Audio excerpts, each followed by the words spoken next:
Third question பாருங்க, speed of light in air is 3 into 10 power 8 meter per second and the refractive index of the medium is 1.5. Find the speed of light in the medium. மீடியத்துல லைட்டோட speed என்னன்னு கேக்குறாங்க. நமக்கு refracting index உடைய formula தெரியும். mu is equal to speed of light in air by speed of light in medium. இதுதான் refracting index உடைய formula. நமக்கு இங்க என்ன கொடுத்திருக்காங்க அப்படின்னா refractive index கொடுத்திருக்காங்க, அப்புறம் speed of light கொடுத்திருக்காங்க. So mu is equal to c by v.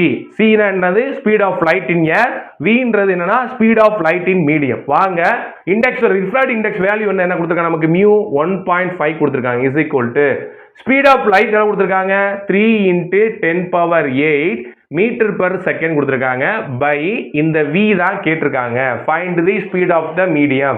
அப்ப என்ன பண்ணும், v இங்க வரும், v is equal to 3 into 10 power 8 meter per second by 1.5 வரும். என்னமா answer, v is equal to 2 into 10 power 8 meter per second. ஏன்னா அதை கேன்சல் ஆகி நமக்கு 2 கிடைக்கும்.